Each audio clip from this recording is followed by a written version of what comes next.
On this page we're going to have a look at another algebraic expression, and that is 1/5 multiplied by x squared y minus 2y plus x divided by y.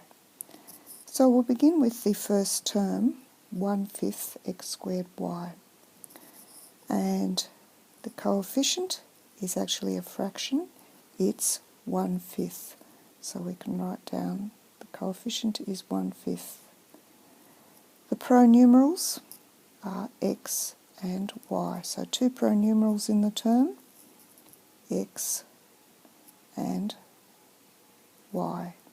The term, of course, is 1/5 multiplied by x squared y, and the meaning of the term, it means 1/5 multiplied by x, multiplied by x, multiplied by y. In the second term, we'll take negative 2y as the second term. The coefficient is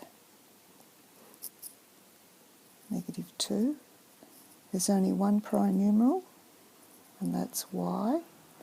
For the term, negative 2y, and of course the term means negative 2 multiplied by y. For the last term, x divided by y, what's the coefficient?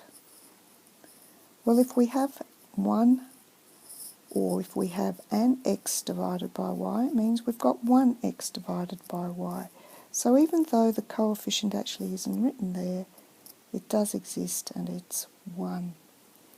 Again, we have two pronumerals, x and y.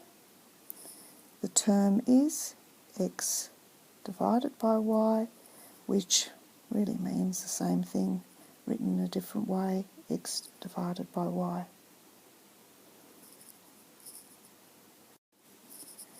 In our next exercises, we're going to write the following expression, that expression without multiplication or division signs.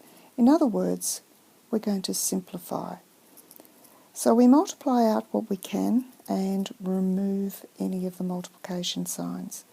So 2 times 3 is 6, so we can write 6. So our coefficient is 6. We've got m times another m, which is m squared. Notice we haven't got a multiply sign, and we're still dividing by n, so we'll need to put in a divide sign. So the term rewritten without multiplication signs is 6m squared divided by m. For the next one, let's multiply out the numbers first. So take the two numbers, 1/2 multiplied by 8, and then look at, we've got multiplied by p, multiplied by p squared, divided by y. Remember, you can multiply in whatever order you wish. So 1/2 multiplied by 8, that gives us a coefficient of 4. 1/2 of 8 is 4.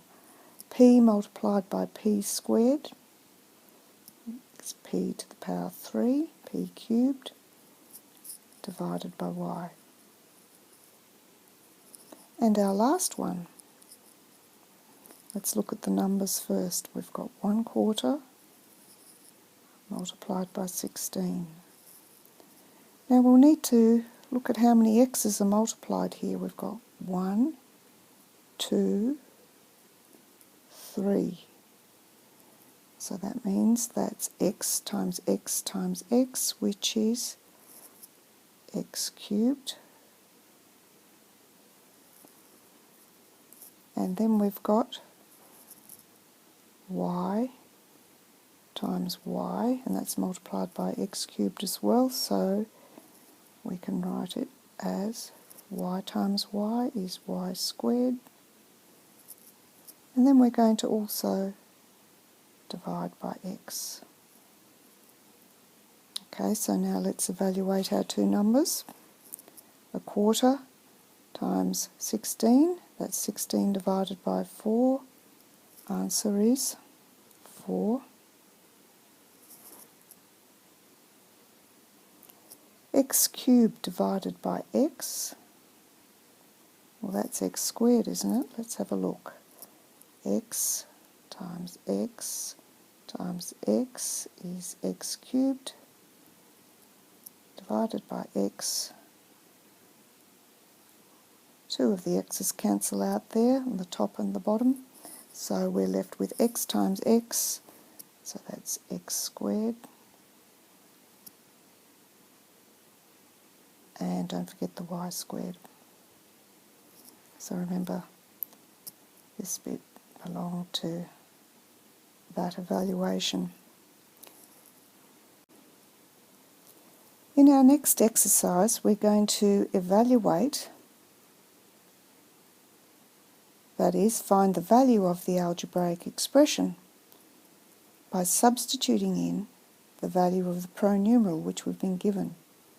So for instance, if the algebraic expression is 4x and x is equal to 3, well, what's the value of the algebraic expression? 4x means 4 multiplied by x, which is 4 times 3 equals 12. So 4x is equal to 12. If we have the expression xy, x is equal to 3 and y is equal to negative 2, well, that means that if x is 3 multiplied by negative 2, which is y, the value of the expression is negative 6.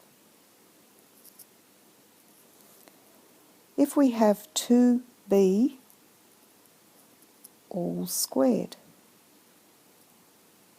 and b is equal to negative 3, well, 2b all squared means 2b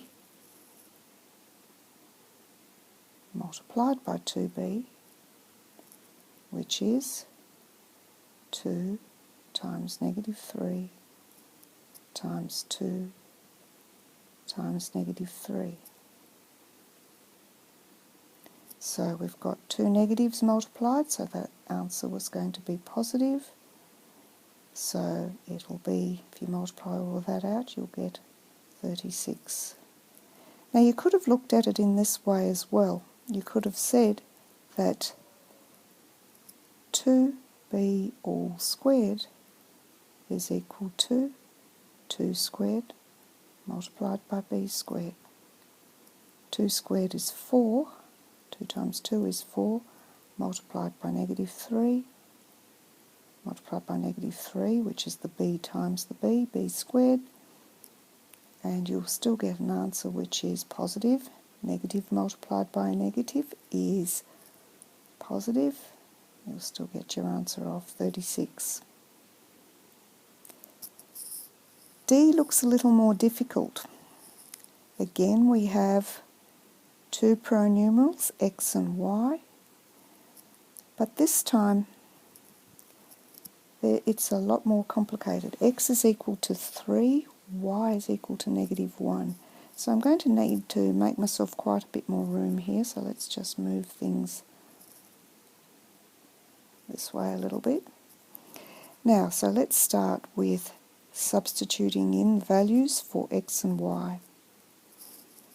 So we've got 5 times x, which is 5 times 3, plus 6 times y, which is 6 times negative 1, minus 5, all over divided by 6 times negative 1. Well, that's all very well, but if we have a divide sign underneath the entire expression in the top line there, that means that we need to evaluate that entire expression before we divide by our denominator. So now evaluating, remembering order of operations. 6 times 3 is 15, plus 6 times -1 is -6, minus 5, divide by 6 times -1 is -6. Now remember again, we have an implied bracket here, means we need to evaluate that expression in the numerator before we can divide by -6. So 5 subtract 6 is 9, minus 5, all over -6. So 9 minus 5 is 4, divide by 6. Look for a common factor of 2. So 2 divides into 4 twice, 2 divides into 6 3 times. The answer is -2/3.